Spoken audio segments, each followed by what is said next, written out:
शुमाली वज़ीरिस्तान के इलाके मीर अली में सिक्योरिटी फोर्सेस के काफिले पर फितना अल खारिज का बुज़दिलाना हमला। हाफिज गुल बहादुर ग्रुप जो है उन्होंने पाकिस्तान की फौज पे आज हमला किया और ये सुइसाइड हमला था जिसकी वजह से 16 पाकिस्तानी फौजी जो हैं उनकी शहादत हो गई। भारत इस वक्त कोई बहुत बड़ी प्लानिंग कर रहा है।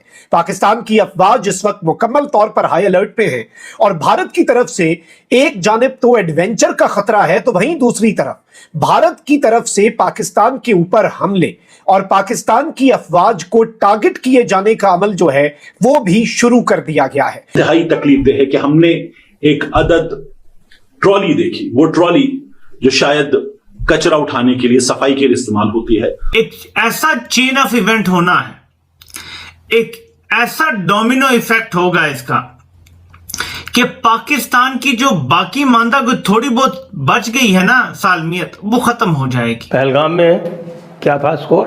25 का था, यानी कि पहलगाम का जो स्कोर है उससे 10 टाइम्स ये हमारे खैबर पख्तूनख्वा वालों ने, यानी टीटीपी वालों ने और नीचे BLF वालों ने निपटा दिए पूरी तरह से। सबसे बड़ा झूठ जो हमसे बोला जाता है, और ये अस्करी झूठ है, कि पाकिस्तान कायम रहने के लिए बना है, क्योंकि 1971 में पाकिस्तान तो पहले ही टूट चुका है और बाकी मानदा को तोड़ने की ये जर्नैल हजरात पूरी कोशिश कर रहे हैं। तो POK अब हम लेकर रहेंगे, क्योंकि पाकिस्तान जो सिर्फ एक टेरर हब था अब तक, वो साथ में हमारे लिए रोड ब्लॉक भी है।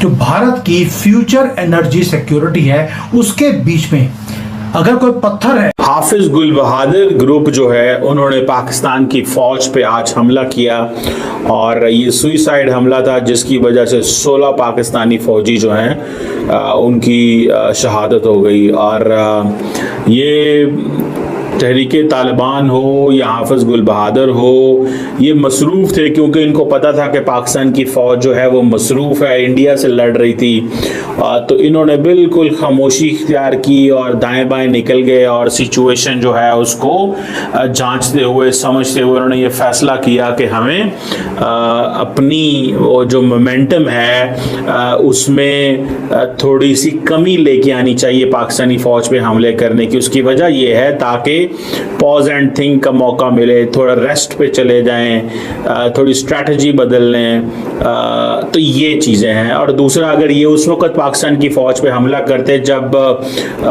इंडिया के साथ लड़ाई हो रही होती तो जारी बात है लोगों के जो सेंटीमेंट्स हैं वो और ख़िलाफ़ होने थे इन दहशतगर्द जमातों के। इनको हम कहते हैं ये फितना खारिज है, ये खारजी हम इन्हें कहते हैं, इस्लामिक टर्म में फितना उल खारजी इन्हें कहा जाता है। और ये जो धमाका हुआ है, मुझे I came to know this very early morning by the way, ये आई थिंक इंसिडेंट हुआ है और ये my friend is posted there, तो उन्होंने मुझे थोड़ी सी इसके बारे में बताई कि ये एक जो शहादतें हुई हैं जिसमें एक सुइसाइड अटैक हुआ है नॉर्थ वज़ीरिस्तान में, बॉम्ब डिस्पोजल जो है एक्टिविटी चल रही थी रोड के ऊपर।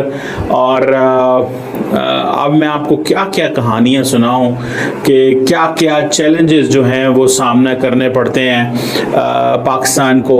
और देखें, अफगान तालिबान ने रिसेंटली ये कहा था, उन्होंने कहा था कि जनाब ऐसे लोग जो अफगानिस्तान में बेस्ड हों वो पाकिस्तान या किसी और मुल्क में जाके हमले नहीं कर सकते। ये उन्होंने अफगान तालिबान ने स्टेटमेंट्स जारी की थी। अब सवाल ये होता है कि ये लोग फिर पाकिस्तान पे हमले कर रहे हैं, इनको इस चीज़ का अंदाज़ा है कि यार अगर हम हमले करेंगे तो शायद कोई बेहतरी निकलेगी, शायद हम बहुत पॉपुलर होंगे।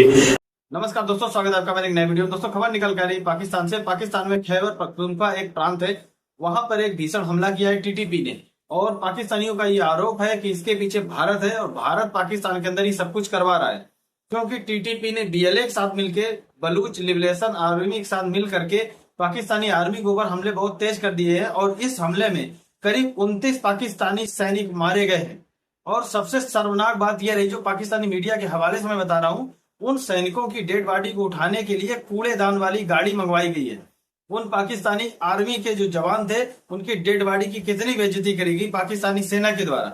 तो दोस्तों, पाकिस्तान की जो आर्मी है इस पर बहुत ज्यादा डरी और घबराई हुई है। पाकिस्तान की मीडिया ये बता रही है तो दोस्तों चलिए ये वीडियो देखते हैं और मैं मिलता हूँ वीडियो के अंत में। भारत में एक यात्रा होने जा रही है जिसमें तखरीबकारी का कोई प्लान बन रहा है, जिसका इल्जाम पाकिस्तान पर आयद किया जाएगा, फॉल्स फ्लैग ऑपरेशन, जिसकी तरफ सेठी साहब भी पहले इशारा कर चुके हैं। लेकिन अब ये बात तवातर से की जा रही है, यहाँ तक कि खुर्रम दस्तगीर साहब ने भी ऐसी बात की। अलबत्ता पानी के मामले पर वो काफी कंसर्न थे। सेठी साहब, मुझे आपसे ये जानना है कि इतने ब्लंडर्स करने के बाद, इतनी मुंह की खाने के बाद भी तिल मिलाकर भारत ऐसी हरकत कर सकता है?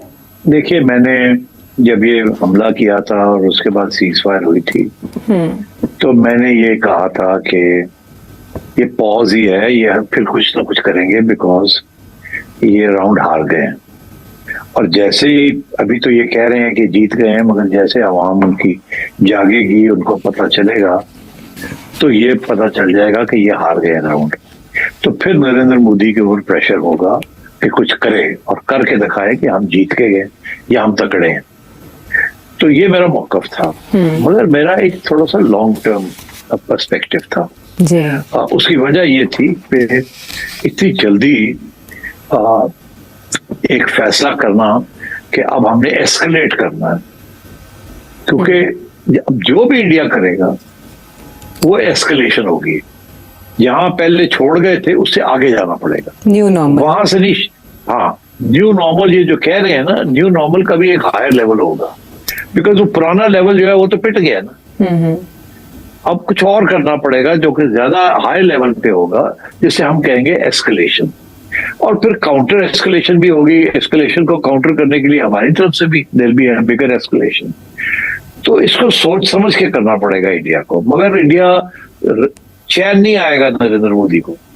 और मैंने ये भी कहा था कि मुझे ऐसे लगता है कि कहीं ना कहीं इनको कोई ना कोई कुर्बानी देनी पड़ेगी, क्योंकि आवाम सर मांगेगी।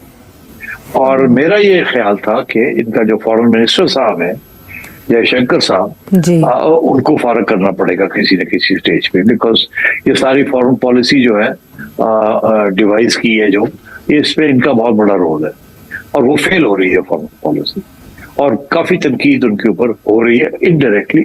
वो आहिस्ता आहिस्ता बढ़ रही है, क्योंकि लोग जो नरेंद्र मोदी को नहीं अटैक करेंगे तो इनको अटैक करेंगे। और अब मगर कब करेगा इंडिया और कैसे करेगा, that is those are the big issues.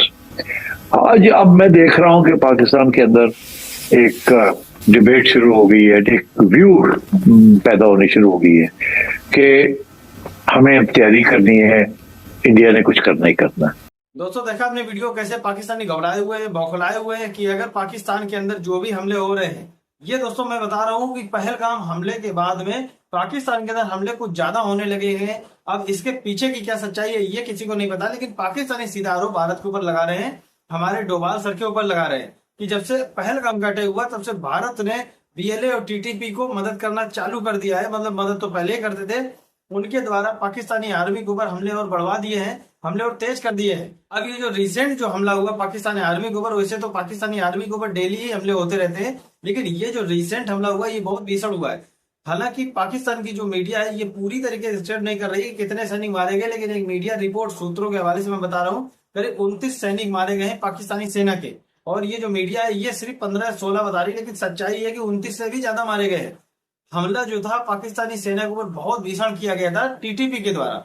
ये बिल्कुल 100% गारंटी के साथ मैं बता रहा हूँ कि टीटीपी के द्वारा। और टीटीपी जो है ये जो तालिबान अफगानिस्तान में जो रूल कर रही है, उसी के एक तरीके से आप बी पार्ट मान सकते हैं, उसी के समर्थित एक कंपनी मान सकते हैं जो पाकिस्तान में अपना कानून लाना चाहते हैं, जो पाकिस्तानी सेना के ऊपर हमले कर रहे हैं, पाकिस्तानी सेना के जुल्म के खिलाफ लड़ रहे हैं। पाकिस्तान के जो लोकल लोग हैं वो टीटीपी में शामिल हो रहे हैं, जैसे बलूचिस्तान में बीएलए में लोग शामिल हो रहे हैं जो पाकिस्तानी सेना के जुल्म के खिलाफ लड़ रहे हैं। और ये दोनों जो लिबरेशन है, जो दोनों है पार्टियां, ये दोनों मिल गई, चाहे टीटीपी हो चाहे बीएलए हो, दोनों मिल के पाकिस्तानी सेना के ऊपर अपने अपने क्षेत्रों में हमले कर रही है। और सारा श्रेय जो है पाकिस्तान की मीडिया भारत को दे रही है कि भारत इन दोनों को बाय कर रहा है, भारत इन दोनों को मदद कर रहा है। तो दोस्तों आप लोगों ने पूरा वीडियो देखा ही है, चैनल अगर नहीं सब्सक्राइब किया तो कृपया चैनल सब्सक्राइब करें, वीडियो को लाइक करें, वीडियो शेयर करें। मिलता है नेक्स्ट वीडियो में, तब तक के लिए जय हिंद, वंदे मातरम।